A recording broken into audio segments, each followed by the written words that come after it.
We're looking live at Haifa, Israel. This is where rescue crews are on the ground right now. An Iranian missile hit this area, and so the crews are there to try to make sure people are okay and rescue anyone that needs help. Meanwhile, President Trump is leaving the door open for a diplomatic solution with Iran, but the clock is ticking. The White House says he will make a decision within 2 weeks on whether to take military action against Iran. All this is about 40,000 U.S. troops currently deployed in the Middle East are there. But Marc Thiessen, who is joining us now, you have some thoughts about all of this. Let's first start with this idea about the 2 weeks. There's been a lot of discussion about it. How do you read it? I think that Donald Trump has never wavered from the ultimate objective, which is that the Iranian nuclear program has to end. It has to be dismantled. It has to be destroyed. The only question has been whether it's done militarily or whether it's done voluntarily. He gave them a 60-day deadline. They let the deadline pass, and so Israel began bombing on day 61. And now he is basically holding out. This is your last chance. The time for negotiation is over. There's not going to be any kind of deal. This is a question of whether Iran cries Amu, which is Persian for uncle, or and allows U.S. to come in and blow up Fordo from inside, or we do it from without, from the skies above with B-2 bombers. But I think there is zero chance that the Fordo nuclear facility survives this encounter with Iran.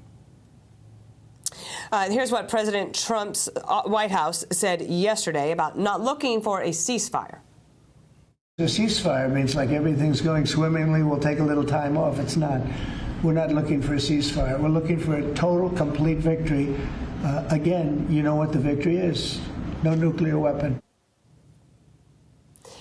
Mark, he's been consistent on that. We've shown that all week. Do you think that the suggestion that there is disgruntlement amongst the ranks of the Republican Party writ large are overblown or on target? Oh, completely overblown. I mean, the idea that there's a schism in the Republican Party or that the Trump coalition is breaking up is completely absurd. The Reagan Institute is coming out with a new poll this weekend. I've seen the numbers in advance. 90% of self-described MAGA Republicans say Iran cannot have a nuclear weapon. 80% say that is vital to, that Israel's security is vital to our security. 64% support Israel bombing the nuclear facilities. There is absolutely no daylight between Donald Trump and the MAGA movement. What there are is a small, tiny, loud, but tiny cabal of Republican isolationists on Capitol Hill and in the commentariat who are completely disconnected from Donald Trump and the MAGA movement. The MAGA movement is absolutely behind Donald Trump.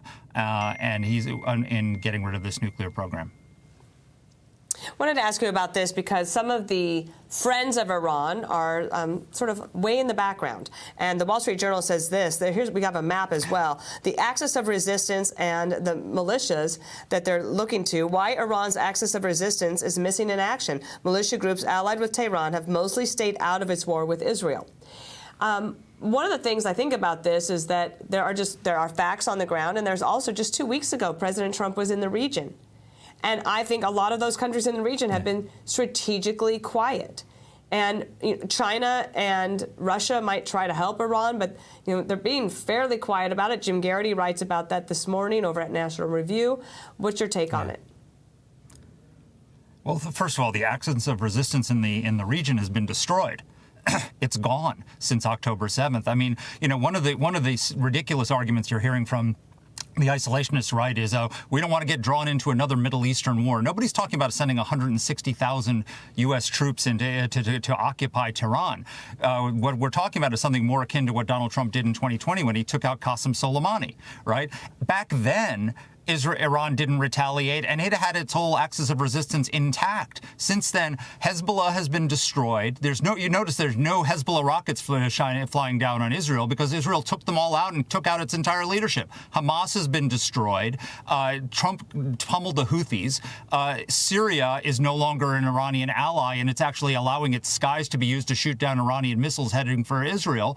And so this entire and Russia is completely occupied in Ukraine. and is pulling out its forces from Syria.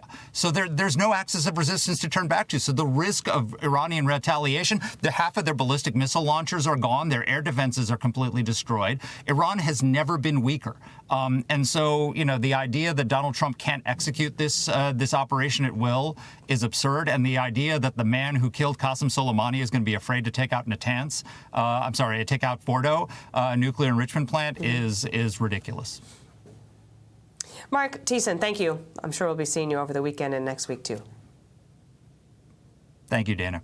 I'm Steve Doocy. I'm Brian Kilmeade. And I'm Ainsley Earhart. And click here to subscribe to the Fox News YouTube page to catch our hottest interviews and most compelling analysis.